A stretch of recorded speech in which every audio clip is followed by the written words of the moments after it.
Oke, mulai. Bang Faisal. Perkenalkan, nama saya Faisal Ramadan dengan NIM 19101016.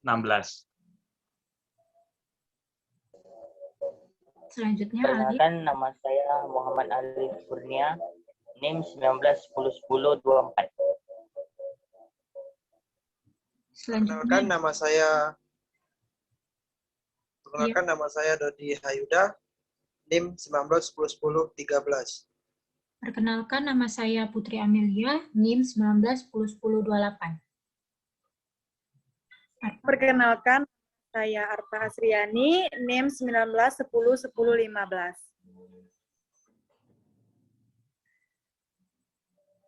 Baik. Langsung Bang Faisal.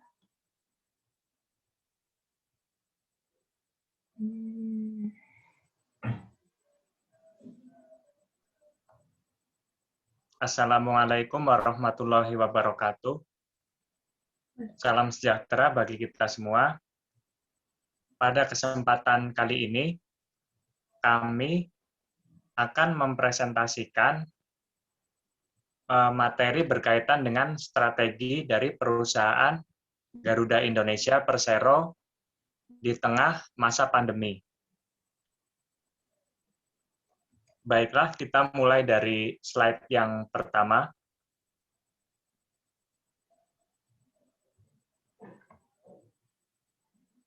Untuk slide yang pertama, terdapat analisis lingkungan internal, di mana terdapat 6 indikator. Indikator yang pertama yaitu pemasaran. Dalam hal ini, Garuda Indonesia berfokus pada kelas menengah ke atas. Seperti yang diketahui bahwa harga tiket dari Garuda itu sendiri kan memang terbilang cukup mahal untuk kalangan umum. Maka dari itu, Garuda Indonesia sendiri lebih menyasar ke arah kelas menengah ke atas, baik itu untuk perjalanan dinas maupun untuk berwisata. Tetapi tidak hanya sampai itu saja, Garuda Indonesia juga mengeluarkan sebuah armada yang bernama Citylink untuk menyasar kelas kalangan bawah. Citylink ini termasuk maskapai low cost carrier, dalam arti versi murahnya untuk armada dari Garuda. Tetapi walaupun murah, Citylink tersebut tetap aman dan nyaman untuk dikendarai. Kemudian indikator yang kedua yaitu sumber daya manusia. Dalam hal ini, Garuda Indonesia itu menggunakan human capital management untuk mengelola kebijakan-kebijakan berkaitan dengan sumber daya manusia, organisasi, dan juga peraturan-peraturan yang dikeluarkan oleh perusahaan Garuda. Kemudian ada lagi program untuk para tenaga kerja di perusahaan Garuda, dalam hal ini untuk meningkatkan potensi mereka dalam bekerja. Kemudian masuk ke indikator yang ketiga, yaitu keuangan. Dalam hal ini, seperti data yang kami peroleh itu, pada tahun 2017, perusahaan Garuda mengalami kerugian sebesar 2,98 triliun. Kemudian tahun 2018, Garuda rugi 2,45 triliun. Kemudian tahun 2019, Garuda Indonesia mengalami untung sebesar 97,72 miliar. Dan kemudian pada tahun 2020 kemarin, Garuda mengalami kerugian dengan nominal lebih dari 15 triliun. Dan angka ini termasuk angka yang cukup besar dalam hal kerugian bagi suatu perusahaan. Kemudian masuk ke indikator keempat, yaitu sistem informasi manajemen. Dalam hal ini, Garuda Indonesia menggunakan sistem yang bernama cloud computing. Dan fungsi dari cloud computing ini itu untuk memudahkan jasa pelayanan agar lebih cepat dan lebih mudah untuk diakses.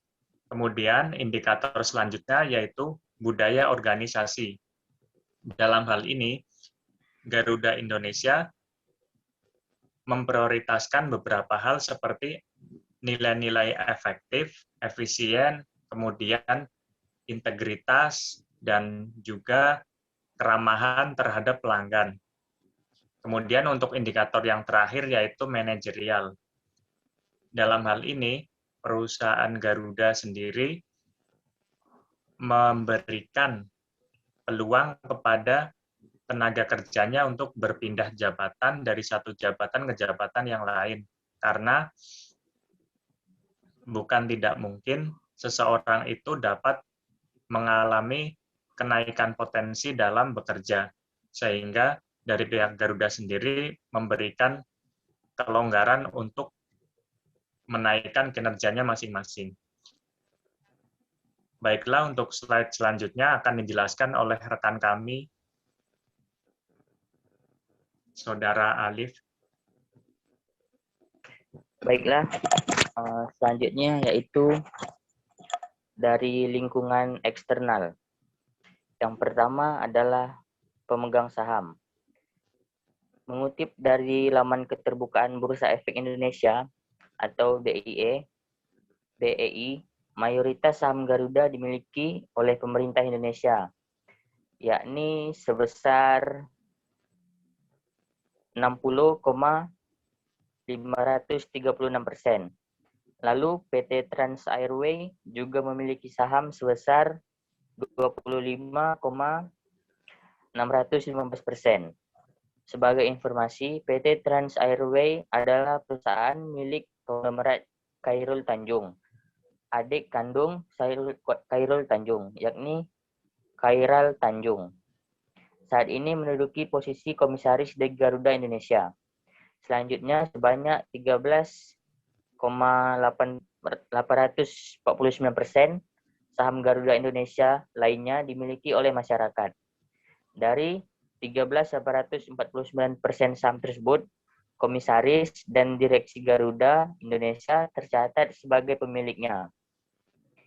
Seperti komisaris utama Garuda Indonesia 0,005%. Direktur Keuangan Garuda Indonesia Fikri Ilham Kurniansah memiliki 89.318 lembar saham dan mantan Direktur Operasi Bambang Adi Surya memiliki 20.335 lembar saham. Kemudian yang kedua yaitu teknologi. Berikut ini 5 teknologi yang digunakan untuk membuat pesawat tetap aman. Yang pertama adalah sistem flight critical yang dilindungi, yaitu selama beberapa dekade terakhir, operator pesawat mengandalkan teknologi loop resistant tester untuk menguji sistem perisai. Dalam beberapa bulan terakhir, pembaruan teknologi LRT telah mengurangi waktu perawatan operasional dan meningkatkan akurasi. Hasilnya lebih mudah untuk memastikan penerbangan terlindungi, sehingga jika terjadi sesuatu di udara, kecil kemungkinan akan terjadi kerusakan serius.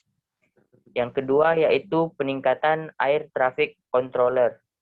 Saat ini kemajuan teknologi GPS memberi kontrol informasi waktu nyata atau real time yang lebih akurat tentang lokasi pesawat. ATC juga berperan dalam pengaturan kelancaran arus lalu lintas, membantu pilot dalam mengendalikan keadaan darurat, memberikan informasi yang dibutuhkan pilot seperti informasi cuaca, navigasi penerbangan, dan lalu lintas udara. Yang ketiga yaitu teknologi kokpit. Di era modern ini perkembangan teknologi pada kokpit semakin canggih. Flight instrument sendiri berisi instrumen-instrumen yang memberikan informasi tentang situasi penerbangan dari pesawat yang sedang dikendalikan. Yang keempat yaitu protokol pilot baru.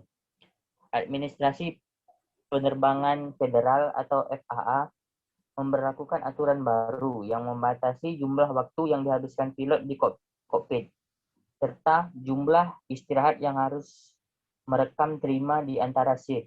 Aturan tersebut menyatakan bahwa pilot harus mendapatkan setidaknya 10 jam libur sebelum tugas penerbangan. Dengan 8 jam ini dikhususkan untuk tidur. Selain itu, terdapat quote and rule of two of quote yang diperkenalkan setelah tragedi 11 September 2001. Seperti namanya, aturan tersebut mewajibkan setidaknya dua orang untuk selalu hadir di kokpit pada waktu tertentu. Jika salah satu dari dua pilot harus pergi untuk jangka waktu tertentu, anggota kru lainnya, umumnya pramugari, harus dipanggil. Pelatihan pilot juga telah ditingkatkan selama bertahun-tahun. Simulator penerbangan saat ini jauh lebih realistis dan menarik daripada sebelumnya. Yang kelima dan yang terakhir yaitu kabin pesawat. Kabin pesawat adalah bagian dari suatu pesawat terbang yang ditumpangi penumpang. Pada ketinggian terbang, atmosfer sekitarnya terlalu tipis untuk bernafas, sehingga kabin pesawat harus mengadaptasikan kabin dengan tekanan atmosfer dengan memompa udara bertekanan ke kabin pesawat untuk terbang, menjaga kondisi lingkungan yang nyaman dan aman bagi kru pesawat dan penumpang saat terbang.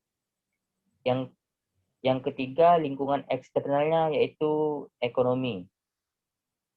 Aktivitas pariwisata dan sektor industri merupakan dua aktivitas ekonomi yang paling merasakan dampak dari pandemi COVID-19. Termasuk di dalamnya adalah bisnis penerbangan atau sektor jasa angkutan udara. Untuk dampak menurunnya permintaan sektor penerbangan disebabkan turunnya Wisman 75% dan turunnya air travel lokal karena COVID-19. Berdasarkan Google Mobility Report, memasuki 2021, Indonesia kondisi ekonomi meningkat. Komponen pesanan ekspor baru dari Indeks Manajer Pembelian PMI manufaktur berada dalam wilayah pertumbuhan di pasar maju dan berkembang. Produksi industri global juga telah pulih. Selanjutnya yang keempat dan kelima akan disampaikan oleh teman saya. Baik, terima kasih. Saya akan menjelaskan lingkungan eksternal yang keempat, yakni pemerintahan. Selain wajib membawa tiket dan juga kartu identitas, yakni KTP, SIM, atau paspor, sebagai syarat naik pesawat yang biasanya berlaku selama pandemi ini, ada berbagai syarat tambahan yang harus dipenuhi. Terus yang kelima, ada politik. Penyebaran coronavirus di Indonesia memaksa banyak negara untuk mengeluarkan larangan bagi warga negara Indonesia untuk masuk ke wilayah mereka. Setidaknya sudah ada 59 negara yang mengeluarkan larangan tersebut. Beberapa di antaranya termasuk negara-negara potensial bagi eksportir Indonesia, seperti Amerika Serikat. Next. Baik, yang selanjutnya, yang ketiga, analisis strategi. A. Strategi agresif. PT Garuda Indonesia disebut sebagai maskapai penerbangan terbesar di Indonesia. Pesawat jenis Boeing 737 mendominasi armada Garuda Indonesia dengan 74 unit pesawat atau 52% dari total unit pesawat yang dimiliki. Selanjutnya akan dijelaskan oleh rekan saya. Yang B, strategi penyehatan atau kelemahan peluang. Dengan bergabungnya maskapai Garuda Indonesia dengan aliansi global maskapai penerbangan bernama SkyTeam Global Airplane Alliance, maka Garuda Indonesia semakin dikenal di dunia penerbangan internasional. Hal ini menjadi peluang untuk memperkenalkan Garuda Indonesia kepada negara-negara di dunia. Semakin bertambahnya jumlah penduduk dunia, maka mobilitas akan meningkat. Hal ini berarti kemungkinan perjalanan lewat jalur udara semakin banyak peminat. Yang C, strategi diversifikasi atau kekuatan ancaman. Adanya bencana alam atau wabah penyakit di suatu wilayah berdampak pada terbatasnya pergerakan masyarakat. Hal ini juga berdampak pada menurunnya perjalanan lewat jalur udara. Pada situasi ini, maskapai penerbangan Garuda Indonesia perlu untuk menyiapkan regulasi hingga rencana alternatif guna bertahan di masa-masa tersebut. Jika memang penerbangan harus tetap berjalan, maka perlu kerjasama dan koordinasi yang baik antara pihak maskapai dengan badan atau lembaga yang berwenang dalam penanganan bencana alam maupun wabah penyakit. Selanjutnya akan disampaikan oleh teman saya. Baiklah, di sini saya akan menjelaskan kesimpulan. Dari kesimpulan ini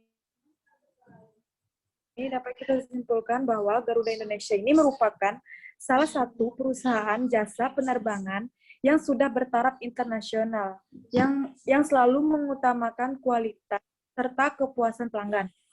Garuda Indonesia ini sudah mampu untuk memenuhi apa yang menjadi harapan pelanggan dan untuk merumuskan strategi bisnis bagi PT.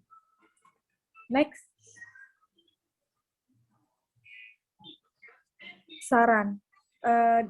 Adapun sarannya, diharapkan Garuda Indonesia tetap mengontrol dan melakukan perbaikan dalam segi pelayanan dan kualitas. Garuda Indonesia tidak boleh cepat merasa puas dengan keberhasilannya yang telah diraih agar visi Garuda Indonesia semakin nyata dalam perjalanan hidup Garuda Indonesia. Memanfaatkan kekuatan yang ada, hendaknya terus meningkatkan teknologi dan inovasi sarana dan prasarana yang sesuai dengan keinginan penumpang pembelian. Terus mengikuti tren dan tidak perlu kaku dengan citra eksklusif yang sudah melekat. Dan juga meningkatkan kegiatan pemasaran interaktif di mana interaksi antara pelanggan dan karyawan yang diharapkan bagi setiap karyawan yang loyal dan bermotivasi tinggi dapat memberikan total quality service kepada setiap konsumen dan pelanggan baik sebelum maupun setelah mereka menikmati pelayanan jasa penerbangan. Hal ini dimanfaatkan dalam meningkatkan hubungan baik dan dapat menjalin hubungan yang berkesinambungan dengan para pelanggan. Terima kasih.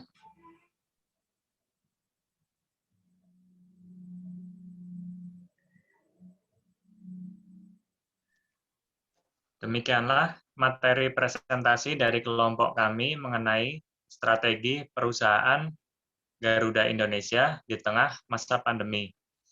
Terlebih terkurangnya kami mohon maaf dan semoga materi yang kami sampaikan dapat bermanfaat bagi kita semua.